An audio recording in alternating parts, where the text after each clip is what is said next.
Price the Lord. ஆண்டவராகிய இயேசு கிறிஸ்துவின் நாமம் மகிமைப்படட்டும். இந்த நல்ல காலை வேளையிலே உங்களோடு கூட இருக்கிறதுலே நாங்கள் மிக்க மகிழ்ச்சி அடைகிறோம். விசேஷமாக இந்த 7 நாட்களும் நமக்கு பிள்ளைகளுக்காக ஒரு விசேஷித்த உபவாச ஜெபத்தை நாம் ஆண்டவருடைய சமூகத்திலே செய்ய போகிறோம். ஒரு பிள்ளைகளை எப்படி வளர்த்துவது, எப்படி பிள்ளைகளுக்காக நாம் ஜெபிக்கிறது என்கிறதை எல்லாம் குறித்து ஆண்டவர் நமக்கு நிறைய பாடங்களை ஆண்டவர் நமக்கு கற்றுத் தருவாராக. என்னோடு இந்த நேரலிலே இருக்கிற ஆண்டவருடைய பிள்ளைகள் முழு இருதயத்தோடு இந்த வார்த்தைகளை நீங்கள் கேளுங்கள். நிச்சயமாகவே ஆண்டவர் பெரிய அற்புதங்களை நம்முடைய பிள்ளைகளுடைய வாழ்க்கையிலே செய்ய ஆண்டவர் வல்லவராக இருக்கிறார். நம்முடைய பிள்ளைகளுக்காக ஜெபிக்கிற ஒரு ஜெபமும் அது வீணாய் போகவே போகாது. நாம் எல்லாரும் இந்த முதலாவது நாள் இந்த ஜெபத்தை நாம் எல்லாரும் கண்களை மூடி நாம் ஜெபத்தோடு நாம் ஆரம்பிக்க போகிறோம். ஆண்டவர் நம்மோடு கூட இருப்பாராக. இந்த 7 நாட்களும் ஆண்டவர் கிருபையாய் நடத்துவாராக. அவருடைய பிரசன்னத்தினால் ஆண்டவர் நம்மை நிரப்புவாராக. எல்லாரும் துதிக்கலாம். கர்த்தர் பெரியவர். ஆண்டவரே, நாங்கள் உமக்கு நன்றி செலுத்துகிறோம். நாங்கள் ஆராதிக்கிற எங்கள் தேவன் நல்லவர். நீர் ஒருவரே பெரியவர். நீர் ஒருவரே அதிசயமான தேவன். நீர் ஒருவரே அற்புதமானவர். வானம் உம்முடையது, பூமி உம்முடையது. ஆண்டவரே, வேதம் எங்களுக்கு சொல்லுகிறது, பிள்ளைகள் கர்த்தரால் வரும் சுதந்திரம், கர்ப்பத்தின் கனி அவரால் கிடைக்கும் பலன். இந்த உலகத்திலே ஒரு மனிதனுடைய உரு தோன்றும் போதே அதை அறிந்திருக்கிறவர். நாங்கள் உருவாகும் போதே அறிந்திருக்கிறவர். ஆண்டவரே, எங்களை உம்முடைய சார்பிலே வளர்த்தினவர். நீ நல்லவராய் இருக்கிறீரப்பா. ஸ்தோத்திரம், ஸ்தோத்திரம், ஸ்தோத்திரம். உங்க நாமம் மகிமைப்படட்டும் ஆண்டவரே. நீர் ஒருவரே ஆண்டவரே எங்கள் மத்தியிலே அசைவாடுவீராக. எங்களுக்கு தேவையான வார்த்தைகளை எங்களுக்கு தருவீராக. வேதம் சொல்லுகிறது, மனிதன் அப்பத்தினால் மாத்திரம் அல்ல, கர்த்தருடைய வாயிலிருந்து புறப்படுகிற ஒவ்வொரு வார்த்தையினாலும் அவன் பிழைப்பான். சோ ஒரு தேவனுடைய பிள்ளையினுடைய வாழ்க்கையில நான் நம்புறேன், நான் விசுவாசிக்கிறேன். ஆண்டவருடைய வார்த்தையின் பேர்ல நீங்க நம்பிக்கையா இருப்பீர்களே, ஆனால் அந்த வார்த்தை உங்களை விடுதலையாக்கும். வார்த்தையை விசுவாசிக்கிறவர்கள் வெட்கப்பட்டு போவதே இல்லை. ஆமென் சொல்லுவோம். நம்ம எல்லாரும் அப்படியே முழங்கால்களில் முடக்கி ஆண்டவருடைய சமூகத்துல நாம் ஆண்டவரை நோக்கி பார்க்க போகிறோம். அவர் எவ்வளவு நல்லவரா இருக்கிறார். அவர் ஒருவரே துதிக்கு பார்க்கிறார். அவர் ஒருவரே தூயாதி தூயவர். இனி இருக்கிற நாட்களில் நம்முடைய பிள்ளைகளுக்காக நம்ம ஜெபிக்கக்கூடிய ஒரு மிக முக்கியமான ஜெபம் எந்த ஜெபம் அப்படின்னா, நம்முடைய பிள்ளைகள் ஞானத்திற்காக நாம ஜெபிக்கணும். நம்முடைய பிள்ளைகளுக்கு ஆண்டவர் நல்ல ஞானத்தை கொடுக்க வேண்டும். இனி நம்முடைய பிள்ளைகள் வாழ போகிற இந்த உலகத்துல ஞானம் மற்றவர்களாய் இருப்பார்களே, ஆனால் அவர்களால இந்த உலகத்துல பெரிய வெற்றி உள்ள வாழ்க்கை வாழ முடியாது. நம்ம கூட நிறைய பேர் தோற்று போனதற்கு காரணம், நம்ம இப்படி கஷ்டப்பட்டு இருக்கிறதுக்கு காரணம், ஞானம் இல்லாம நாட்களை விட்டதும், ஞானம் இல்லாம மனுஷங்களை நம்பினதும், ஞானம் இல்லாமல் நடந்ததுனாலதான் நம்ம நிறைய பேருடைய வாழ்க்கை இன்றைக்கு கஷ்டப்பட்ட சூழ்நிலையில் இருக்கு. சோ இந்த பிரச்சனை உங்கள் பிள்ளைகளுக்கு வரவே கூடாது. அதனால இந்த முதல் நாள் இந்த உபவாச கூட்டத்துல, பிள்ளைகளுக்கான உபவாச கூட்டத்துல நம்ம ஜெபிக்க போறோம். ஆண்டவரே, என்னுடைய மகனுக்கு ஒரு விசேஷித்த ஞானத்தை கொடுங்கப்பா, தெய்வீக ஞானத்தை கொடுங்கப்பா. உங்க பிள்ளைக்கு ஞானம் மட்டும் உங்க பிள்ளைக்கு இருக்குமானால் பணம் தேடிவார். ஞானம் மட்டும் இருக்குமானால் இந்த உலகத்துல வெற்றி உள்ள வாழ்க்கை வாழ முடியும். அதனால எல்லாரும் கண்களை மூடி முதலாவதாக ஞானத்திற்காக நம்ம ஜெபிக்க போகும். தகப்பனே, என் பிள்ளை ஞானம் இல்லாம எத்தனை காரியத்தை செய்திருக்கிறேன். என் மகள் ஞானம் இல்லாமல் எத்தனை காரியத்தை செய்திருக்கிறேன். அவளுக்கு ஞானம் இல்லப்பா. ஆனா இந்த நேரத்துல நாங்கள் எல்லாரும் பிள்ளைகளுக்காக பாரத்தோடு ஜெபிக்கிறோம். உங்க மகிமை கடந்து வருவதாக. தகப்பனே, உங்களில் ஒருவன் ஞானத்தில் குறைவுள்ளவனாய் இருந்தால் யாவருக்கும் சம்பூரணமாய் கொடுக்கிறவன், ஒருவரையும் கடிந்து கொள்ளாதவருமாய் இருக்கிற தேவனிடத்தில் கேட்க கடவன் என்று சொல்லப்படுகிறதே.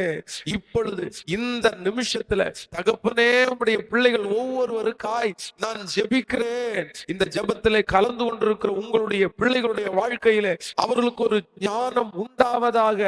அந்த பேதை தனங்கள் மாறுவதாக. ஆண்டவரே, அவர்கள் யாரிடத்திலும் ஏமாந்து போகக்கூடாது. அவர்கள் வெட்கப்பட்டு நிற்கக்கூடாது. ஞானம் இல்லாமல் எதையும் அவர்கள் இழந்து விடக்கூடாது. நீங்க ஞானத்தை கொடுக்கிறவர் ஆச்சு அப்பா. பேதைகளை ஞானியாக்குறது நீர்தானே ஆண்டவரே. உங்க ஞானத்திற்கு அளவே இல்லையப்பா. இப்போ இப்போ இப்போ இந்த நிமிஷத்துல அப்பா நாங்கள் இந்த ஜெபத்துல எல்லாரும் சேர்ந்து எங்களுடைய பிள்ளைகளுக்காக ஜெபிக்கிறோம்ப்பா. எதிர்கால வாழ்க்கையை வாழ்வதற்கு ஒரு ஞானம் அவனுக்கு உண்டாகட்டும். குடும்பத்தை நடத்துவதற்கு ஞானத்தை அவனுக்கு கொடுப்பீராக. அவன் கையிலே கொடுக்கப்படுகிற அந்த பொறுப்புகளை நிறைவேற்றுவதற்கு ஞானத்தை கர்த்தர் தருவீராக ராஜா. நன்றி அப்பா, நன்றி அப்பா. ஓ, அவர்களுக்கு கையில கொடுக்கப்பட்டிருக்கிற பணத்தை ஞானமாய் கையாளும்படியாய், அவர்களுக்கு கொடுக்க போகிற பதவிகளை ஞானமாய் அவர்கள் கையாளும்படியாய், அவர்கள் கையிலே கொடுக்கப்படுகிற மனிதர்களை அவர்கள் ஞானமாய் கையாளும்படியாய், அவர்களுடைய குடும்பத்தை ஞானமாய் கையாளும்படியாய், தகப்பனே அந்த வேலைகளை ஞானமாய் கையாளும்படியாய் இப்பொழுது பாரத்தோடு ஜெபிக்கிறோம். ஓ, அந்த தெய்வீக ஞானம் பிள்ளைகள் மேல் இறங்குவதாக ராஜா, இறங்குவதாக ராஜா. இனி வருகிற காலம் கொடிய காலமா இருக்கிறதே. சத்ரு யாரை விழுங்கலாமோ என்று வகை தேடுகிறார். எப்படியாவது ஏமாற்ற வேண்டும் என்று நினைக்கிறார். பிள்ளைகளை பாவத்திலே தள்ள நினைக்கிறார். ஆண்டவரே, இச்சைகளை காண்பித்து, ஆசைகளை காண்பித்து, பகட்டான காரியத்தை காண்பித்து அவர்களை அழிக்க நினைக்கிறார். ஆனால் எங்கள் பிள்ளைகளுக்கு அதிலிருந்து தப்பித்து கொள்ளுகிற ஒரு ஞானம் இப்பொழுது உங்க நாமத்தினால உண்டாவதாக ராஜா. நன்றி தகப்பனே. வியந்து பார்க்கிற அளவிற்கு, தகப்பனாகிய தாயாகிய அவர்கள் வியந்து பார்க்கிற அளவிற்கு, என் பிள்ளையா இவ்வளவு ஞானமா இருக்குது, என் மகனா இவ்வளவு ஞானமாய், என் மகளா இவ்வளவு ஞானமாய், எனக்கு இதுல 1% கூட தெரியலையே, என் மகன் ஞானமாய் சம்பாதிக்கிறான், ஞானமாய் குடும்பத்தை நடத்துகிறான் என்று ஒவ்வொரு பெற்றோர்களும் சொல்லுகிற ஒரு நாள் சீக்கிரமாய் வருவதாக ராஜா, வருவதாக ராஜா. நன்றி தகப்பனே, நன்றி தகப்பனே. இந்த முதல் நாள் ஜெபத்தோடு அந்த பேதை தனங்கள் மாறி போகிறதற்காய் ஸ்தோத்திரம் தகப்பனே. அற்புதம் செய்வீராக. எங்களுடைய ஜெபத்தை நீர் கேட்டீர் என்று நாங்கள் நம்புகிறோம். எங்கள் பிள்ளைகள் ஞானத்தில் தேறினவர்களாய் நிற்க போகிறதற்காக ஸ்தோத்திரம் தகப்பனே. உங்க மையம் எங்க பிள்ளைகளை தாங்கி நடத்தட்டும். நீர் கூட இருப்பீராக. இயேசுவின் மூலம் ஜெபம் எடுக்கிறோம் நல்ல பிதாவே. Amen, amen. Hallelujah. Praise the Lord. So இன்றைக்கு நம்முடைய பிள்ளைகள் ஞானத்திற்காக நாம் ஜெபித்தோம். தொடர்ந்து உங்களுக்கு இந்த ஜெப குறிப்பு மிக முக்கியமான ஜெப குறிப்பு. உங்கள் பிள்ளைகளுக்காக, உங்கள் பிள்ளைகளுடைய ஞானத்திற்காக அதிகமாக நீங்கள் ஜெபியுங்கள். அவர்களுக்கு ஞானம் இல்லாமல் இனி இந்த உலகத்திலே வெற்றியான வாழ்க்கை வாழ முடியாது. அது மிக அவசியம். ஆண்டவர் உங்களோடு கூட இருந்து கர்த்தர் நடத்துவாராக. இந்த 7 நாட்களும் விசேஷமாக 7 விதமான ஒரு தலைப்பிலே உங்களுக்கு செய்தியை கொடுத்து உங்களுக்காக ஜெபிக்க போகிறேன். ஒரு கணவன் மனைவி அவருடைய கையிலே ஆண்டவர் கொடுத்திருக்கிற இந்த குழந்தைகளை எப்படி வளர்த்த வேண்டும் என்கிறதை குறித்து இந்த 7 நாட்களும் நாம் ஆண்டவருடைய வார்த்தையை தியானிக்க போகிறோம். நீங்கள் தவறாமல் இந்த 7 நாட்களும் நீங்கள் கலந்து கொள்ளும்படியாய் உங்களை நான் அன்போடு கேட்டுக்கொள்கிறேன். ஒரு பிள்ளை இருக்கிறது என்றால் அந்த பிள்ளைக்கு மிக முக்கியமானவர்கள் யாரென்றால் அந்த பெற்றோர்கள் தான். தகப்பன் தாயார் மிக அவசியம். அந்த தகப்பனார் தாயார் சரியாக இல்லாத பட்சத்திலே, அவர்கள் சரியாக வாழாத பட்சத்திலே குழந்தைகளை சரியான விதத்துல நடத்த முடியாது. அதனால ஆண்டவர் உங்க கையில கொடுத்திருக்கிற பிள்ளைகளை நடத்தக்கூடிய கிருபையும் ஆண்டவர் உங்க கையில தான் கொடுத்திருக்கிறார். கர்த்தர் குழந்தையை கொடுப்பாரே ஆனால் அதை நடத்தக்கூடிய சகல காரியத்தையும் உங்களுக்கு ஆண்டவர் தருவார். சோ ஒன்றொன்றாய் ஆண்டவருடைய பிள்ளைகள் அதை கற்றுக்கொள்ளும்படியாய் உங்களை அன்போடு கேட்கிறேன். இந்த நாளிலே விசேஷமாய் ஆண்டவருடைய சமூகத்திலே நான் ஜெபித்து கொண்டிருந்தேன். இந்த வார்த்தைகளுக்காக என்னுடைய மனதுல இந்த காரியத்தை குறித்து யோசித்துக் கொண்டே இருக்கும் போது ஆண்டவர் இந்த முதல் நாளிலே ஒரு வசனத்தை என்னோடு கூட ஆண்டவர் பேசினார். அந்த வசனத்தை உங்களோடு கூட பேசி உங்களுக்காக நான் ஜெபிக்கிறதற்கு ஆசைப்படுகிறேன்.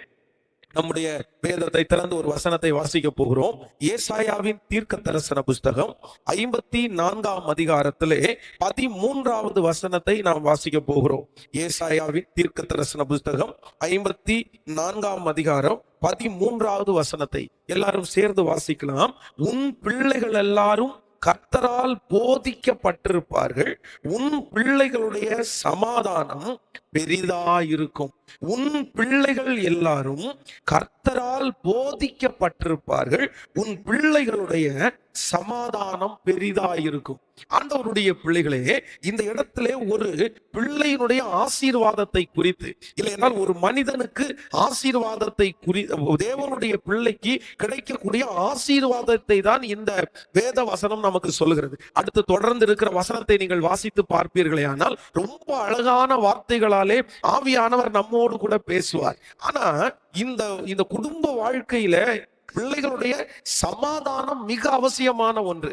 அப்போ இந்த பிள்ளைகள் சமாதானமாய் வாழ வேண்டும் என்றால் வேதம் சொல்லுகிறது, உன் பிள்ளைகள் எல்லாரும் கர்த்தரால் போதிக்கப்பட்டிருப்பார்கள், அவர்கள் சமாதானம் பெரிதாயிருக்கும். சோ நம்பர் 1, முதலாவதாக ஒரு தேவனுடைய பிள்ளையே, உங்களுடைய பிள்ளைகளை குறித்து ஆண்டவர் உங்களுக்கு கற்றுக் கொடுக்கிற காரியம் என்ன அப்படின்னா, உங்களுடைய பிள்ளைகள் நன்றாய் வாழ வேண்டும் என்றால், உங்கள் பிள்ளைகள் சமாதானமாய் வாழ வேண்டும் என்றால், உங்களுக்கு மிக அவசியமான ஒன்று, உங்க பிள்ளைங்க என்ன செய்யணுமாமா?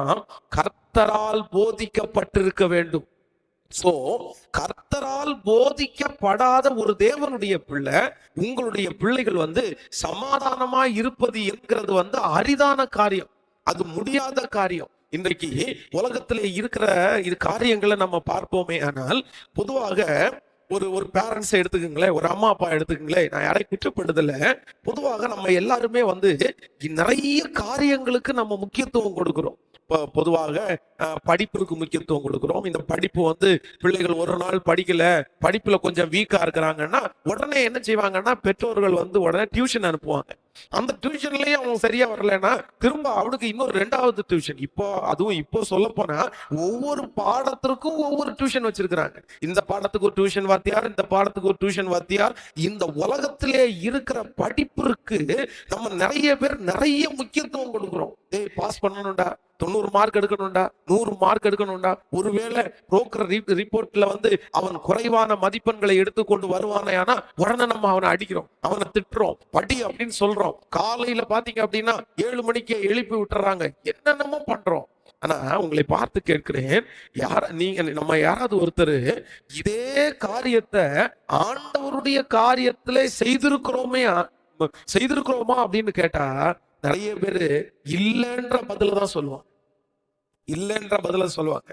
முதலாவதாக ஒன்றை நினைத்துக் கொள்ளுங்கள், உங்கள் பிள்ளைகளுக்கு நீங்க கொடுக்க வேண்டிய மிகப்பெரிய ஆசீர்வாதம் என்ன அப்படின்னா, உங்க பிள்ளைகளுக்கு நீங்க இயேசுவை காண்பீங்கள். நான் இன்னைக்கு முதல் நாள் கொடுக்கிற செய்தியினுடைய தலைப்பு, உங்கள் பிள்ளைகள் சமாதானம் உள்ளவர்களாய், உங்கள் பிள்ளைகள் இந்த உலகத்திலே வெற்றி அடைய வேண்டும் என்றால் நீங்க என்ன செய்யணும் அப்படின்னா, உங்க பிள்ளைகளுக்கு யார காண்பிக்கிறீர்களோ இல்லையோ, உங்க பிள்ளைகளுக்கு யார காண்பிச்சிருங்கன்னா இயேசுவை காமிச்சிருங்க, இயேசுவை காமிச்சிருங்க. இன்றைக்கு நிறைய பெற்றோர்கள் சொல்றாங்க, உனக்காக நான் எவ்வளவு கஷ்டப்படுறேன்னு தெரியுமா, ராத்திரி பகலா உனக்காக நான் உழைக்கிறேன் தெரியுமா, உனக்காக தானே, உனக்காக ஒரு வீடு வாங்கணும்னு தான் நான் முயற்சி எடுக்கிறேன், உனக்கு ஒரு கார் வாங்கணும்னு தான் நான் முயற்சி எடுக்கிறேன், உனக்கு ஒரு சொத்து வாங்கணும்னு தான் நான் முயற்சி எடுக்கிறேன். நான் ஒன்று சொல்றேன், நீங்க கொடுக்கிற சொத்தோ, நீங்க கொடுக்கிற காரோ, நீங்க கொடுக்கிற பணமோ உங்க பிள்ளைய நடத்த போறதில்லை.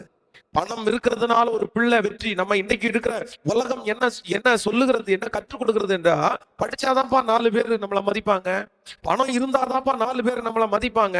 நான் சொல்றேன், உண்மைதான், படிச்சாதான் மதிப்பு இருக்குது. கண்டிப்பாக நான் படிப்பு வேண்டாம் என்று சொல்லவில்லை. ஞானம், அந்த அறிவு, அந்த படிப்பு ஒரு பிள்ளைக்கு அவசியம்தான். ஆனா நான் சொல்றேன், படிப்பு இருக்கிற எல்லாருமே சமாதானமா இல்ல, பணம் இருக்கிற எல்லா பிள்ளைகளுமே பெரிய வெற்றி அடையல. நிறைய பிள்ளைகள் பலவிதமான போதை பொருட்களுக்கு அடிமையாகி தன்னுடைய வாழ்க்கையை, தன்னுடைய தகப்பனார் பெரிய அந்தஸ்துல இருப்பாரு, ஆனா பிள்ளைங்க அதை இழந்திருப்பாங்க. என்ன காரணம் அப்படின்னு கேட்டீங்கன்னா, வேற எதுவும் காரணம் இல்லை. அவங்களுக்கு பணம் இருக்கும், அவங்களுக்கு சொத்து இருக்கும், ஆனா யார் இருக்க மாட்டாருன்னா இயேசு அவங்களுக்கு இருக்க மாட்டார். இயேசு இல்ல. நான் நம்புறேன், இன்றைக்கு இந்த இடத்துல உங்களுக்கு முன்பாக ஒரு ஊழியக்காரனாய் நின்று கொண்டிருக்கிறேன். என்னுடைய தகப்பனார் எனக்காக பெரிய சொத்தெல்லாம் சம்பாரிச்சு வைக்கல.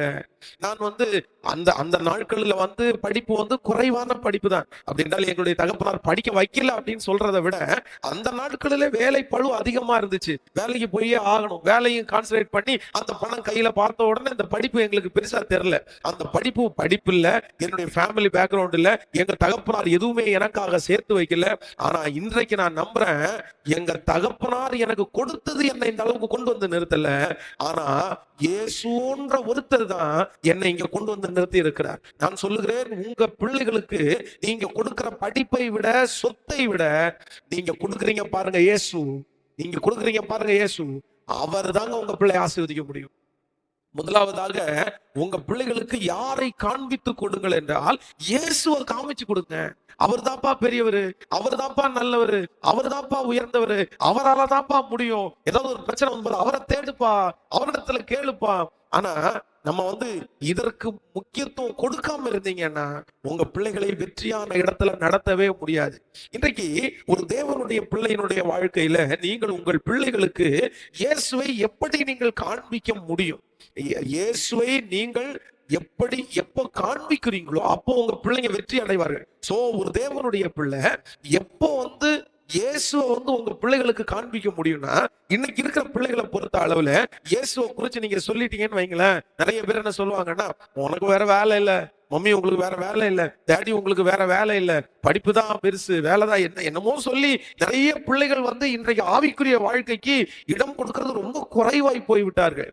ஆனா இந்த பிள்ளைகளுக்கு இயேசுவை எப்படி நீங்க காண்பித்து கொடுக்க முடியும் என்று சொன்னால், நீங்கள் நான் இன்னைக்கு தியானித்த போது ஆபிரகாமுடைய வாழ்க்கையிலிருந்து சில காரியங்களை நான் தியானித்தேன். எனக்கு ரொம்ப ஆச்சரியமா இருந்துச்சு.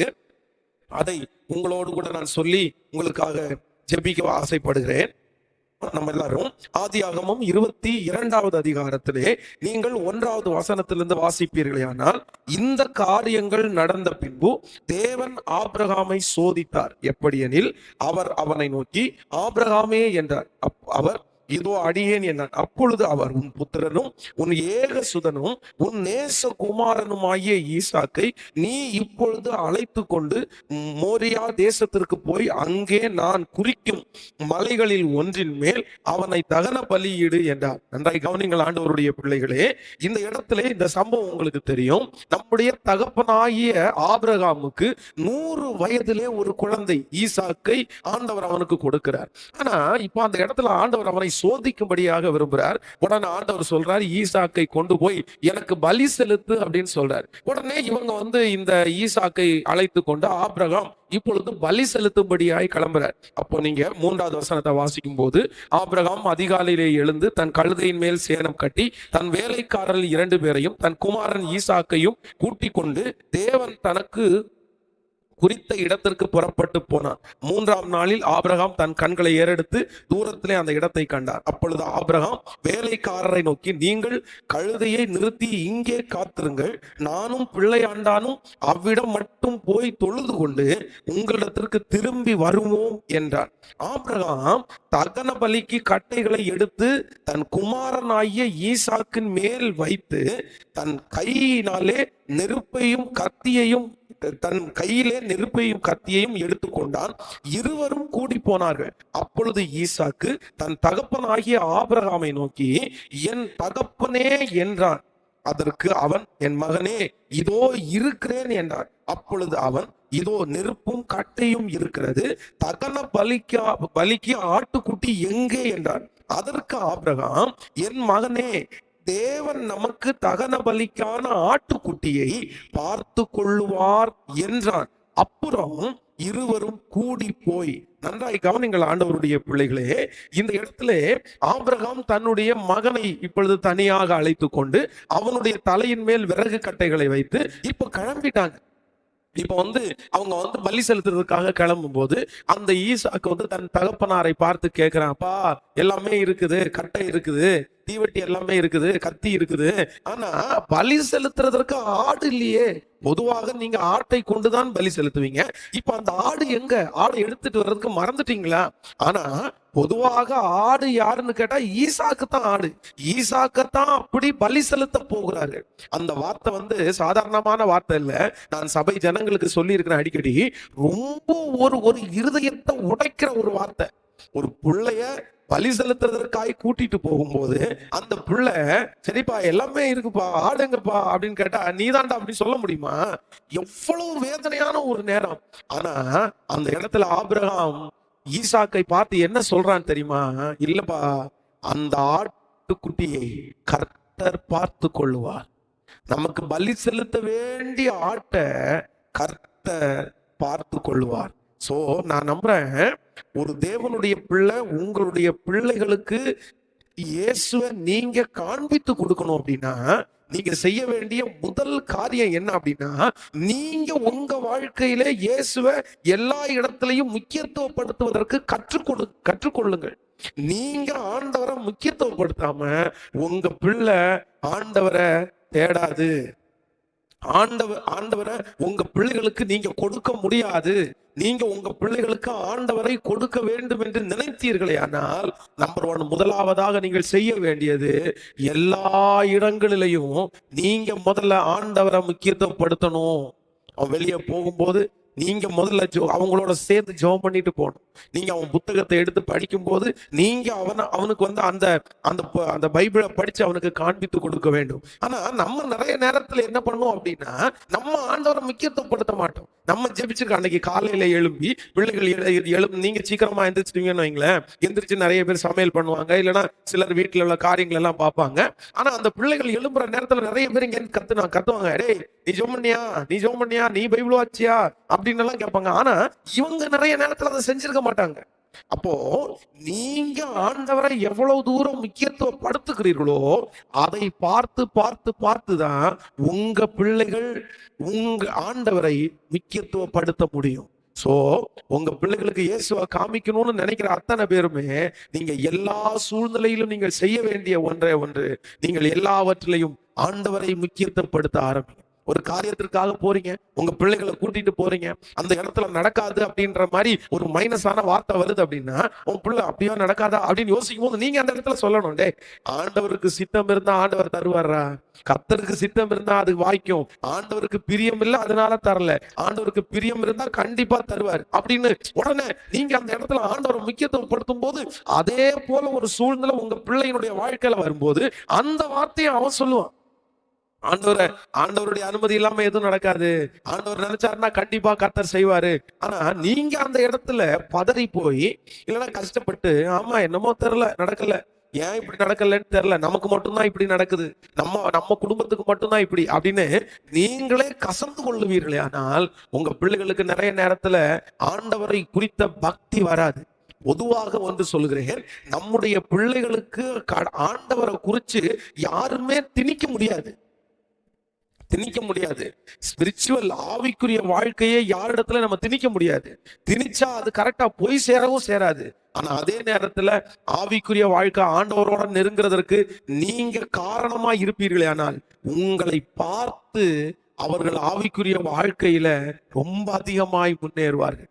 நான் ஆபிரகாமிடத்துல கற்றுக்கொண்ட ஒரு மிகப்பெரிய பாடம் என்ன அப்படின்னா, அவன் ஈசாக்கு விதை விதைத்து அவனுக்கு கர்த்தர் ஆசீர்வாதத்தை கொடுத்த, ஈசாக்கு தியானம் பண்ணினான், ஈசாக்கு சண்டை போடாதிருந்தான், ஈசாக்க குறிச்சு ஒரு பெரிய நல்ல வார்த்தைகளை வேதத்துல வாசிக்கும். ஈசாக்க போல ஒரு பையன் கிடைக்க மாட்டான், அந்த அளவுக்கு நல்ல பையனா இருந்தான். ஆனா இந்த ஈசாக்கை இவ்வளவு தூரம் எப்படி ஒரு தகப்பனார் நடத்தினார்னா, அந்த தகப்பனார் ஆண்டவரை எல்லா இடத்துலயும் முக்கியத்துவப்படுத்துகிறவர். ஈசாக்கு ஒண்ணு மட்டும்தான் தெரியும், எங்க அப்பா எது செஞ்சாலும் ஏசப்பாட்ட கேட்டுதான்ப்பா செய்வாரு, எதை செஞ்சாலும் ஏசப்பாவை முன்னாடி வச்சுதான் செய்வாரு, அவர் ஆண்டவருக்கு ரொம்ப முக்கியத்துவம் கொடுப்பாரு.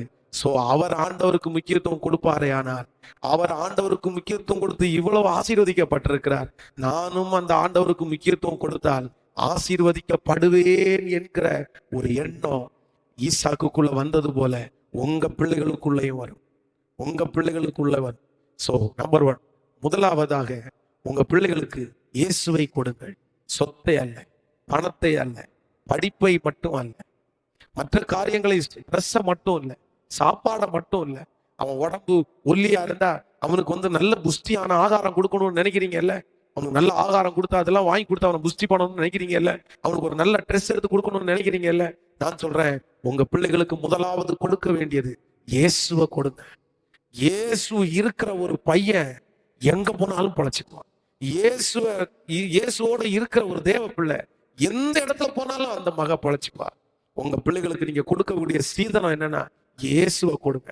சோ அந்த இயேசுவை நீங்க எப்படி உங்க பிள்ளைகளுக்கு கொடுக்க முடியும்னா, முதலாவதாக நீங்க உங்க வாழ்க்கையில எல்லாத்துலயும் ஆண்டவரை முக்கியத்துவப்படுத்திட்டே இருந்துட்டீங்க அப்படின்னா, அவர்களுக்கு தெரியாமலே அவர்களுக்குள்ள இயேசுவை நீங்க உள்ள கொண்டு வந்துருவீங்க. நீங்க முக்கியத்துவப்படுத்தணும். அவனுக்கு ஒரு ஸ்கூலுக்கு கூட்டிட்டு போறீங்கன்னா ஜெபம் பண்ணிட்டு இயேசுவிட்ட ஜெபம் பண்ணிட்டு போகலாம். ஜெபம் பண்ணிட்டு போனா கர்த்தர் வாய்க்க பண்ணுவோம். ஒரு பிரயாணத்தை ஆரம்பிக்கும் போது எல்லாரும் பிரேயர் பண்ணலாம். அப்படின்னு இரவு படுக்க போகும்போது குடும்ப ஜெபம் எல்லாம் பண்ணலாம். எல்லாத்துலயுமே எங்க அப்பா ஆண்டவரை முக்கியத்துவப்படுத்துறாரு, எங்க அம்மா ஆண்டவரை முக்கியத்துவப்படுத்துறாரு. ஒருவேளை இந்த சத்தத்தை கேட்கிற நீங்க ஒரு கணவனார் ஆவிக்குரிய வாழ்க்கையில் இருக்கலாம், இல்லைன்னா மனைவி மட்டும் ஆவிக்குரிய வாழ்க்கையில் இருக்கலாம். பாஸ்டர், நீ சொல்றது போல எங்க கணவனார் இல்ல, நீங்க மனைவி இல்ல. நான் சொல்றேன், இன்னொருத்தரை பார்க்காதீங்க.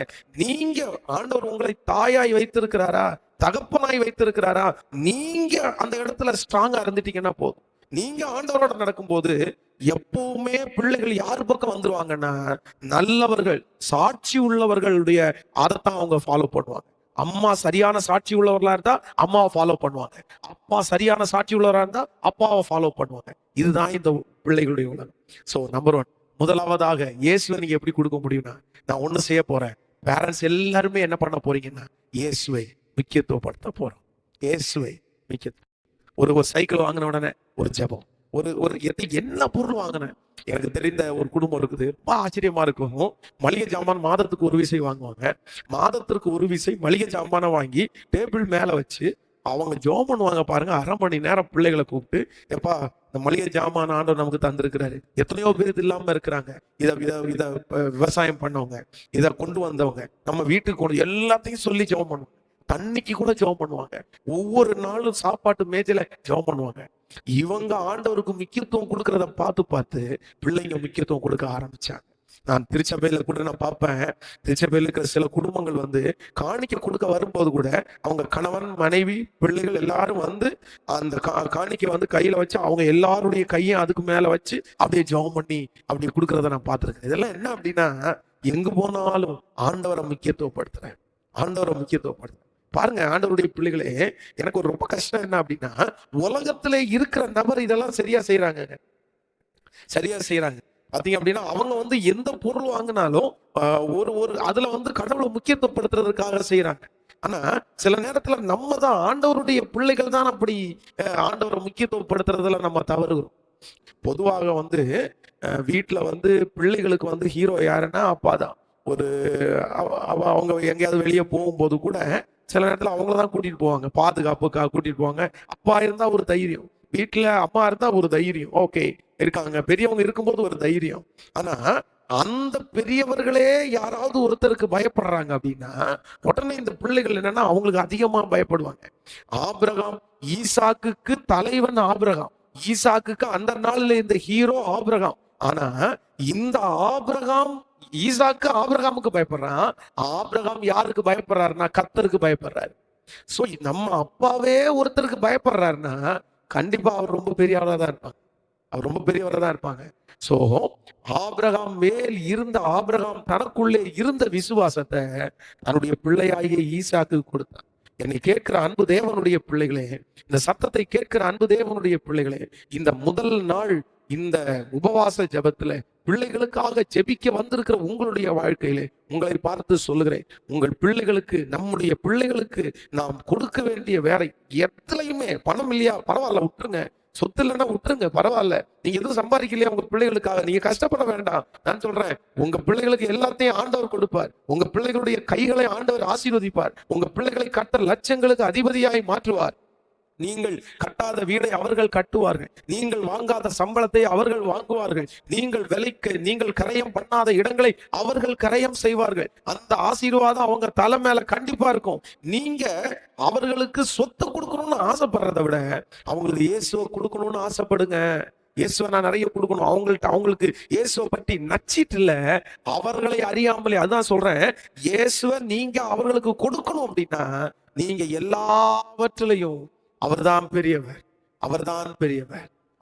அவரை முக்கியத்துவப்படுத்தும். சோ இன்னைக்கு ஃபர்ஸ்ட் நாள் எல்லா ஆண்டுடைய சமூகத்துல நம்ம ஜெபிக்க போகும். ஒருவேளை இதுவரைக்கும் பேரண்ட்ஸ், நீங்கள் பெற்றோர்கள் இதுல தவற இருப்பீர்களே ஆனால், உங்கள் பிள்ளைகளுக்கு முன்பாக அந்த பெருமையை நீங்கள் எடுத்திருப்பீர்களே ஆனால், இனி உங்க பிள்ளைகளுக்கு முன்பாக ஒருவேளை ஆண்டவரை முக்கியத்துவப்படுத்தாமல் இருப்பீர்களே ஆனால், இனி ஒவ்வொன்றிலும் சொல்லி ஆண்டவர் தான்ப்பா பெரியவர், ஜெபம் பண்ணிட்டு போலாம், கர்த்தரை முக்கியத்துவப்படுத்துறப்பா, ஆண்டவரை முக்கியத்துவப்படுத்துறப்பா, கர்த்தரத்துல ஜெபம் பண்ணப்பா, அவர் செய்வாருப்பா. நீங்க முக்கியத்துவப்படுத்த நம்மை அறியாமலே அவருடைய இருதயத்துக்குள்ளே இயேசு குடிகொள்ளுவார். ஆமென் சொல்லுங்க. எத்தனை பேர் இந்த முதல் நாள் நீங்கள் ஒப்பு கொடுக்க போகிறீர்கள்? இந்த முதல் நாள் இந்த ஜெபத்துல என்னோடு கூட சேர்ந்து நீங்கள் ஜெபிங்கள். முடிந்தவர்கள் நீங்கள் உங்களுடைய இருக்கிற இடங்கள்ல முழங்கால் படியிட்டு ஆண்டவருடைய சமூகத்துல, ராஜாவே, என் பிள்ளைக்கு இயேசுவை நான் காமிச்சு கொடுக்கல.